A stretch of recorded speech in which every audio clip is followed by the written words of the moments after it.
Hyderabad mosh pub ఘటనలో సంచలన విషయాలు వెలుగు చూస్తున్నాయి. టిండర్ యాప్ ద్వారా తక్షణ అనే యువతి ఒకే రోజు ముగ్గురు వ్యాపారవేత్తల్ని చీట్ చేసింది. బిజినెస్ మెన్లను ట్రాప్ చేసి మోష్ పబ్కి తీసుకువచ్చింది. పబ్ మేనేజర్ యజమానుతో కుమ్మక్కై నకిలీ బిల్లులతో డబ్బులు వసూలు చేసింది కిలాడీ లేడీ.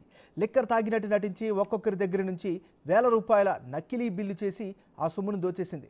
ఒక్క రోజులోనే ముగ్గురు వ్యాపారవేత్తల నుంచి ₹1,50,000 దోచేసింది యువతి.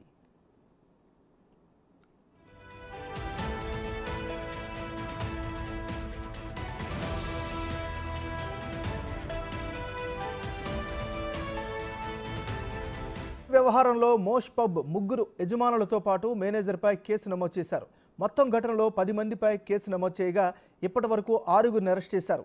టిండర్ యాప్ ద్వారా వ్యాపారవేత్తలను ట్రాప్ చేస్తున్న నాగపూర్ గ్యాంగ్ను అరెస్ట్ చేశారు. వ్యాపారవేత్తలకు వలవేస్తున్న అమ్మాయిల కోసం గాలిస్తున్నారు.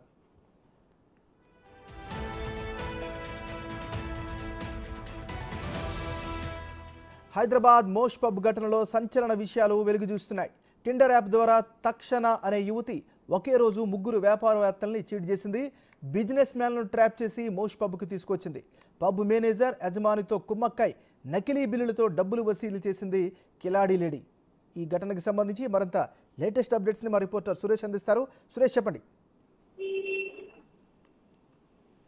టిండర్ యాప్ అనే ద్వారా డేటింగ్ యాప్ ద్వారా కొంతమంది యువకులను వ్యాపారవేత్తలను పరిచయం చేసుకొని ఏదైతే పబ్ రేటింగ్స్ తక్కువగా ఉండేటువంటి ఆన్లైన్ లో సెట్ చేసి ఆ పబ్ యజమానులు అక్కడ ఉన్న మేనేజర్లతో ముందుగానే మాట్లాడుకొని అక్కడికి కొంతమందిని తీసుకొని వాళ్ళకి పరిచయమైనటువంటి వ్యక్తులను తీసుకొని వెళ్ళి అక్కడ వందల నుంచి వేలల్లో దాదాపు 20,000 నుంచి 40,000 ₹1,00,000 వరకు బిల్ చేసి అక్కడ నుంచి అమ్మాయిలు ఫోన్ మొబైల్ స్విచ్ ఆఫ్ చేసేసి వెళ్ళిపోతూ ఉంటారు. ఈ చీటింగ్ అంతా కూడా సోషల్ మీడియాలో బాధితులు పోస్ట్ చేయడంతోనే మాదాపూర్ పోలీసులు కేసు నమోదు చేసుకొని దర్యాప్తు చేస్తే ఈ ముఠాకు సంబంధించిన పూర్తి వివరాలు బయటపడ్డాయి. దీనికి సంబంధించి నిన్న 7గురిని అరెస్ట్ చేసి రిమాండ్ తరలించడం జరిగింది. ఈ ముఠాకు సంబంధించిన బాధితులు ఒక్కొక్కరుగా బయటకు వస్తున్నారు. ఒకే రోజు ముగ్గురు వ్యాపారులని ఒక అమ్మాయి చీటింగ్ చేసినట్టు పోలీసు దర్యాప్తులో గుర్తించారు. ఇప్పటికే ఈ ముఠా 40 లక్షల వరకు కూడా చీటింగ్ చేసి ఇలా వసూలు చేసినట్టు గుర్తించడం జరిగింది. ఈ కేసులో ఇన్వాల్వ్ అయినటువంటి మోష్ పబ్ యజమానితో పాటు మేనేజర్ ని అదేవిధంగా